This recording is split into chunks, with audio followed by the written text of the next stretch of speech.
Você já fez o seu Evangelho no Lar? Não? Então faça aqui junto com a gente no programa Essência Evangélica.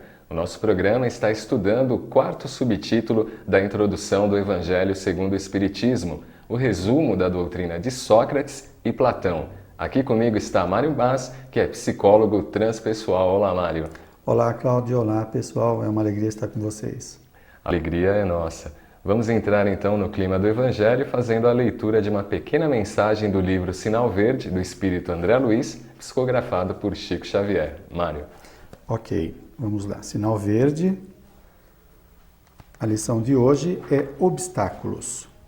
Diante dos obstáculos, fazer o melhor e seguir para a frente.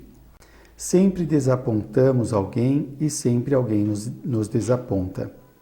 Assim como nem todos podem habitar o mesmo sítio, nem todos conseguem partilhar as mesmas ideias. Nunca explodir, gritar, irar-se ou desanimar, e sim trabalhar.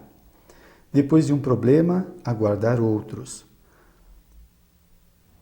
Erro ensina o caminho do acerto e o fracasso mostra o caminho da segurança. Toda realização é feita pouco a pouco.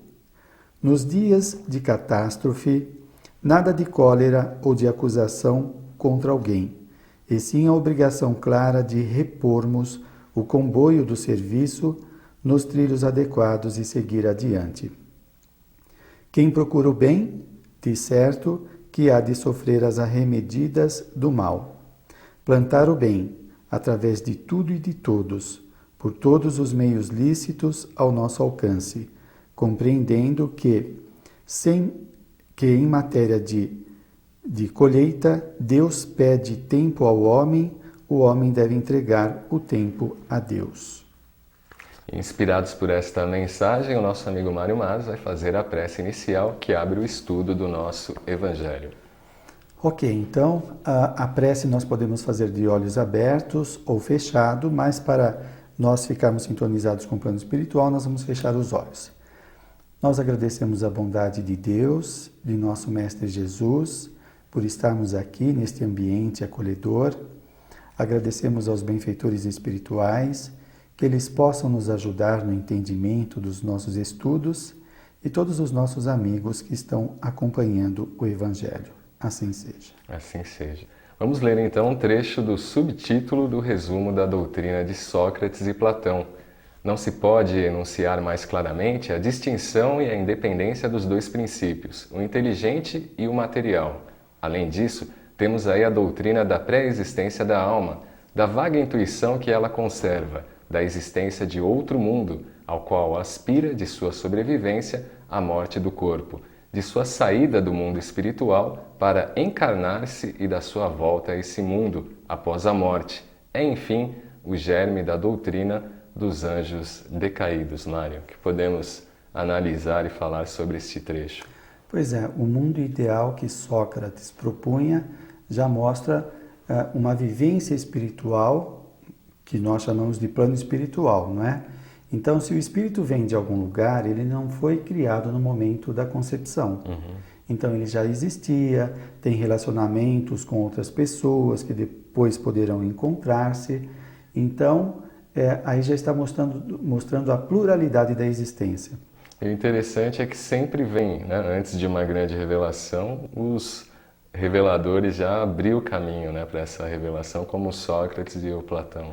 É verdade, você veja, interessante que na mente humana precisa ter essas brechas, esses ensinamentos que são sementes que vão abrindo espaço, né? E aí quando veio a doutrina de Jesus, já era mais fácil aceitar a transcendência do ser humano. Assim como o Cristo, né, tempos antes, o João Batista que veio abrir o caminho, então a gente percebe que nesse planejamento que a espiritualidade faz, principalmente para a Terra, que é o nosso caso, eles sempre estão enviando aí alguns espíritos já preparados para abrir o caminho, no caso aí da revelação espírita. No texto também fala dos anjos decaídos, que é um dos dogmas, né, de algumas religiões tradicionais.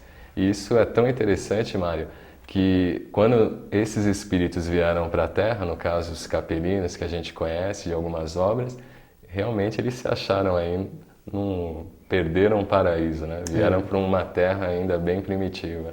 Pois é, imagina estar num planeta muito evoluído, com condições diversas, melhores, os corpos mais aperfeiçoados, e aí vem para um planeta onde o corpo é bastante bruto. Então a impressão deles é que estavam reencarnando num corpo de animal. E Emmanuel fala isso no livro A Caminho da Luz, quando fala da metempsicose, que é esta ideia. Então, quando Emmanuel faz essa proposta, ela não é destituída de valor. Eles passaram por essa experiência. Para eles a sensação era essa, estou num corpo de animal. Saíram de uma região, vamos dizer assim, espiritual, né, para os nossos padrões e vieram aí para um universo, para um planeta extremamente material denso. É. E provavelmente as pessoas que vão reencarnar em planetas menos evoluídos que o da Terra vão sentir isso também, né? Porque vai haver as mudanças do planeta também, como houve em Capela. Agora, na introdução do Evangelho, o Kardec cita que o Sócrates e Platão são os precursores da doutrina espírita e alguns pontos semelhantes àquilo que o Sócrates acreditava e pregava com o que o Espiritismo fala hoje em dia. Realmente. São missionários, antes de mais nada, né? São missionários de Jesus, Sim. né? Preparados para começar principalmente pela filosofia, não na religião, né? Depois que vai havendo esta convergência entre religião, filosofia e depois ciência, mas vai abrindo esse espaço e no Espiritismo hoje, de forma mais clara, nós vamos entender a pluralidade das existências. Com certeza, né? E me lembrando de pluralidade das existências, me lembro de Camille Flammarion, que dizia que passo a passo a pluralidade das existências também é a pluralidade dos mundos habitados. Né? Uma ideia não vive sem a outra, porque transitamos aí entre vários orbes, entre várias esferas. Nós vamos para o intervalo e logo voltamos com Essência Evangélica, o seu Evangelho no Lar, aqui pela TV Mundo Maior.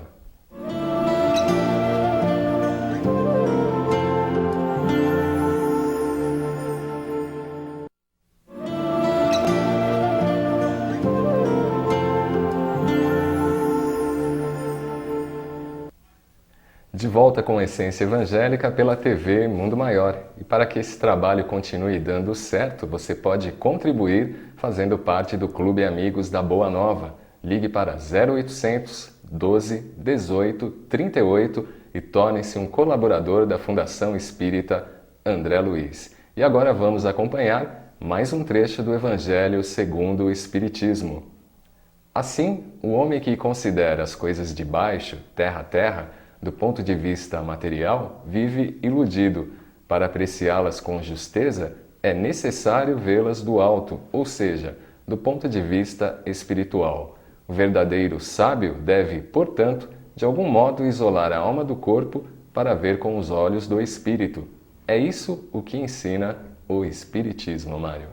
Pois é, Cláudio. Aí está a chave da falta de entendimento nosso de algumas coisas. Quando nós estamos muito vinculados com o corpo, há uma redução da nossa consciência, do nível de consciência, e nós não conseguimos entender o todo. E em outros trechos, Allan Kardec vai falar que quando a pessoa desencarna, que ela sai das restrições do corpo físico, não é? Ele tem uma visão mais ampla da própria existência e do lugar onde ele está. Isso a gente vê alguns relatos mediúnicos, né, que o espírito de repente tem uma percepção de coisas que era para fazer e não fez enquanto encarnado, ou algumas coisas erradas que aqui na Terra são naturais, né, ou não são tão erradas assim, mas lá no mundo espiritual se tem uma outra percepção. É verdade. Então a gente passa pela socialização, engole os valores sociais e a gente começa a achar que isto são verdades absolutas. Tudo isso que a gente aprende na sociedade, não é? E o indivíduo ele se permite fazer coisas, acompanhar o modismo, se massificar, quando ele tem uma experiência que foge um pouco desta padronização, ele é como se caísse a ficha, ele percebe o valor da sua existência, o quanto ele está fazendo coisas que não tem nada a ver com o seu programa existencial. No texto fala da questão de sermos iludidos. A padronização é uma espécie de ilusão, Mário? Porque o indivíduo ele engole de tal forma as regras sociais, os valores, as crenças, e devido a esse entorpecimento, como os espíritos vão falar que nos encontramos aqui, a pessoa não consegue ter um senso crítico disso tudo, né? Porque ele pensa a partir das crenças, da socialização, dos valores sociais, das coisas materiais. Então há uma restrição. E como sair dessa padronização de despertar para a realidade espiritual? Pois é, os benfeitores falam que nós temos que ter consciência que nós somos espíritos, nós não somos corpos. A nossa condição é perene. A condição atual da personalidade é transitória. A psicologia fala que o indivíduo deve se identificar com o espírito, com o self, e não com o ego. Nós achamos que nós somos a imagem que temos de nós, né? E isso é passageiro, nós somos espíritos. Tudo que está acontecendo conosco tem um motivo, é transitório, tudo passa. Eu me lembro do capítulo 5º do Evangelho, quando diz das causas atuais das nossas aflições, né? Porque quem não expande a sua consciência acredita que é injustiça, que não merecemos, né? E quando se lê esse trecho da introdução do Evangelho, a gente percebe que do ponto de vista espiritual sempre há uma razão, sempre há um sentido. Sem dúvida, aliás, Cláudio, é uma boa sugestão para os nossos amigos lerem esse capítulo, porque as pessoas vão ver quantas escolhas erradas nós fazemos, quantos compromissos nós nos envolvemos inadequados que geram sofrimento e nós achamos que são injustiças, que são punições divinas, que é karma, e são escolhas inadequadas. A oração vai ajudar o indivíduo a expandir a consciência e enxergar mais claramente, como propõe Jesus, ter olhos de ver. Você que faz um trabalho através das obras da Joana de Ângeles, Mário, você falando aí da questão da oração, qual é o primeiro passo, né, para a gente começar esse despertamento? Pois é, o primeiro passo, como propõe Joana de Ângeles, é o autodescobrimento. Nós temos que nos descobrir, ter contato conosco, não é? Para perceber o quanto dos nossos comportamentos tem de coisas aprendidas dos outros, da sociedade, e que são desnecessários. Joana de Ângeles fala das necessidades falsas que nós criamos por conta de querer seguir os modismos, as propostas sociais. Quando o indivíduo faz isso, ele se afasta do compromisso do seu crescimento espiritual. E como é que eu posso saber qual que é o meu compromisso espiritual, Mário? Muita gente se pergunta quando entra em contato com a doutrina espírita, né? Fala, qual que é a minha missão? Eu tenho uma missão? Todos têm uma missão? Pois é, Cláudio, é muito legal essa colocação, até para os nossos amigos se tranquilizarem, porque tem gente que quer até que um espírito lhe dê o roteiro da sua existência, não é? Ou ficam buscando médiums, querendo informação. Nós temos que ter esse contato conosco e com a nossa intuição, com as nossas tendências, com as propensões. E isto significa este autoconhecimento, de nós tomarmos contato conosco, com aquilo que nós queremos, aquilo que é fácil de fazer e começar a acompanhar este programa que nós já de alguma forma trazemos. Agora é muito interessante esse trecho que o Kardec aborda da questão da ilusão, né, da vida material, que me remete à trilogia Matrix.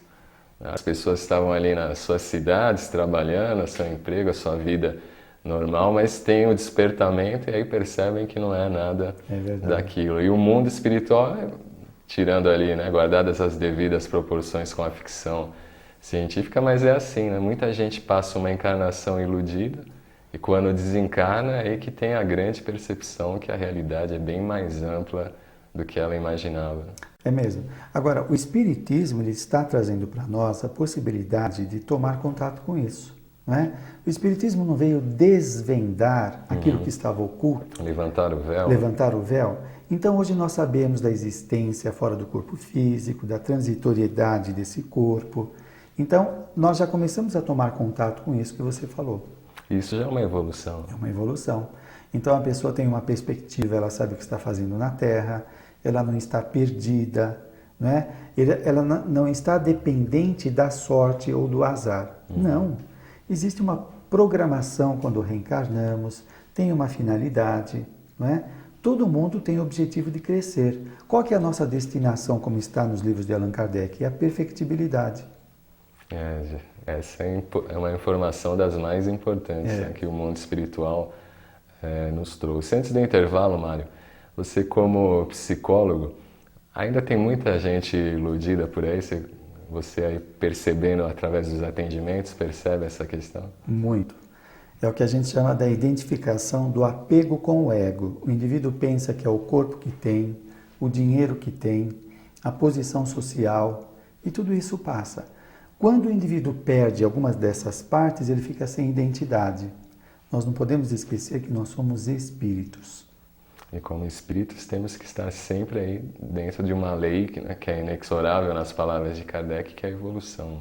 Pois é. Ela pode ser mínima, lenta, mas estamos a todo momento progredindo. Muito legal isso, porque algumas pessoas caem num vazio existencial, numa rotinização da vida e acham que a vida não tem sentido, que eles não têm um objetivo. Não, todo mundo tem um objetivo, nós estamos crescendo. Claro. Antes de acompanhar o último bloco, você pode buscar um copo d'água para energizá-lo durante as vibrações finais. O nosso Evangelho no Lar vai para um intervalo e volta em instantes. Não saia daí.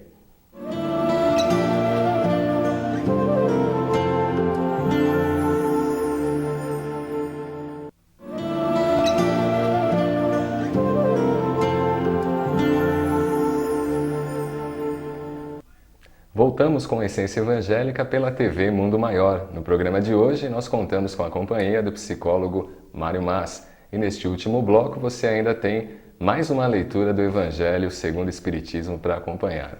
Segundo Sócrates, os homens que viveram na Terra encontram-se depois da morte e se reconhecem. O Espiritismo nos mostra continuando suas relações de tal maneira que a morte não é uma interrupção, nem uma cessação da vida, mas uma transformação sem solução de continuidade. Chegou então um grande momento aí da revelação, Mário, dessa questão de que a vida continua, as relações continuam. Pois é, isso é muito bacana, não é? Porque nós vamos encontrar os nossos parentes, os nossos amigos. Aliás, nós já temos contato com eles através do sonho. Quem que não sonha com um parente já desencarnado, mata a saudade, não é? Então, essa é uma experiência que nós já temos, não é só de ouvir falar. E para muitas pessoas uma sensação até que física, né? Quando acordam, despertam aquela sensação de que realmente estavam com esses entes que já partiram para outra realidade. E como diz Allan Kardec, a maior parte dos nossos sonhos são encontros extrafísicos. Nós saímos fora do corpo, encontramos os parentes e Allan Kardec propõe que nós peçamos ao nosso mentor espiritual ou anjo da guarda para encontrar um parente ou para fazer um curso no plano espiritual, onde a gente possa aprender. Isso é muito bacana e é uma vivência que nós temos que comprova, o indivíduo volta, ele tem certeza daquela vivência. Aliás, o Chico Xavier ele comentou uma vez que durante a psicografia do livro O Nosso Lar, o André Luiz levou, né, até a cidade Nosso Lar para ver como que é a cidade, para não atrapalhar no processo de psicografia, porque o Chico muitas das vezes estava pensando que estava sendo ali mistificado por alguma entidade espiritual, né? Então, durante o sono, ele se recordou aí dessa visita até Nosso Lar. E esse é um intercâmbio perfeitamente natural que Sócrates, né, antes de Cristo, já falava dessa questão. Pois é, provavelmente ele tinha as experiências dele, não é? Agora a gente tem que perder o medo, não é? Perder o medo, se permitir, não voltar assustado. Nossa, eu encontrei meu pai que já desencarnou, será que ele está me assombrando? Será que ele quer o meu mal? Não, é um encontro para matar a saudade, para falar de coisas, para dar instruções. E outra questão desse tema, desse trecho dos precursores, Mário, Sócrates também acreditava na volta, né, do espírito através da reencarnação. Pois é, já 400 anos antes de Jesus vir ao planeta, ele como um emissário de Jesus, ele já propagava esta ideia, não é? E hoje, mais do que nunca, as pessoas já falam de reencarnação com uma naturalidade tão grande, porque já entrou, já desde o trabalho de Sócrates, Jesus e vários filósofos do Espiritismo, abrindo a mentalidade humana para esta realidade. É uma realidade indiscutível. É. Você ia comentar? Não, que não dá para negar, porque hoje a própria ciência tem as suas comprovações, não é? Bem A lembrado. psicologia, ela tem os trabalhos de regressão de memória, isto quando é necessário para a pessoa, dela fazer essas experiências por fins terapêuticos. Agora, sem contar as pessoas que têm retrocognições espontâneas. Elas lembram de episódios de vidas anteriores e que são comprovados por vários meios. Então é inegável. Mário, para quem não tem conhecimento desse termo, retrocognição, o que significa? Pois é lembranças de experiências anteriores. É retrocognição, conhecimento anterior. Isso é muito comum dentro comum. área da psicologia? Muito comum. As pessoas têm essas experiências, só que elas não sabem. E começam a pensar que é imaginação, que é sonho, e são lembranças. Inclusive de parentes que estão agora encarnados no grupo familiar, lembra da relação que tiveram com eles no passado. Que foram amigos, ou tiveram um parentesco maior, hoje tem menor, depende da relação que tiveram anteriormente. E isso chega a atrapalhar muito, principalmente para quem não é espírita? Se a pessoa é aquela pessoa supersticiosa, insegura, aliás, ela se assusta com qualquer coisa, não é? Eu costumo dizer que esses fenômenos mediúnicos ou parapsíquicos são aberturas da nossa mente para tomar contato com a realidade, que os 5 sentidos não permitem muito. Então, o indivíduo está mais relacionado com a vida do que aqueles que estão presos aos 5 sentidos. Então, é para se alegrar com isso e não se assustar. Vocês vejam, né? Estamos falando do Evangelho, um estudo do Evangelho, mas que aborda aí diversos assuntos, né, Mário? A importância de estudar esta obra. É, muito abrangente. Chegou o momento, então, de nós fazermos as nossas vibrações e fluidificar aquele copo d'água antes do intervalo. Eu havia dito, Mário, a importância também de magnetizar a água durante o Evangelho no lar. Os benfeitores, eles ensinam que nós pedimos, não é, a fluidificação. Eles vão colocar elementos necessários às pessoas que estão fazendo o Evangelho no lar. Vai servir de medicamento, de energia que vai revigorar a pessoa e ela vai se sentir melhor. Então vamos para as vibrações, pediria que você fizesse, Mário. Ok.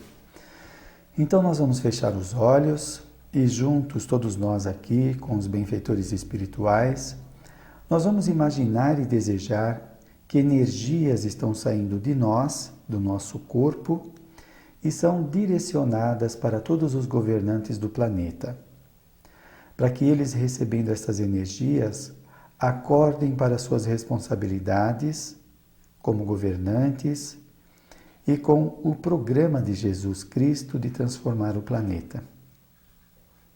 Nós endereçamos também essas energias para os governantes do Brasil, para que colaborem na transformação do Brasil na pátria do Evangelho. Também pedimos aos benfeitores levar estas energias para os hospitais, onde muitas pessoas passam por suas provas e expiações, e que elas sintam essas energias como medicamentos, como calmante, para elas se fortalecerem. E também direcionamos para todas as religiões do Brasil, do mundo, para que elas se fortaleçam no propósito de educar a alma humana. E para todos nós que estamos aqui, aos nossos ouvintes, a nós, que recebamos essas energias e saiamos hoje mais fortificado para enfrentar a nossa semana. Assim seja. E assim vamos finalizando com uma prece de agradecimento a toda a espiritualidade superior por mais esta oportunidade de estarmos aqui na TV Mundo Maior realizando o Evangelho no Lar. Que assim seja. Mário, obrigado pela sua participação aqui em mais um programa e fica aberto aqui o convite, né, para outras edições do Essência Evangélica. Obrigado, Cláudio. Foi um prazer estar com todos vocês e estaremos sim.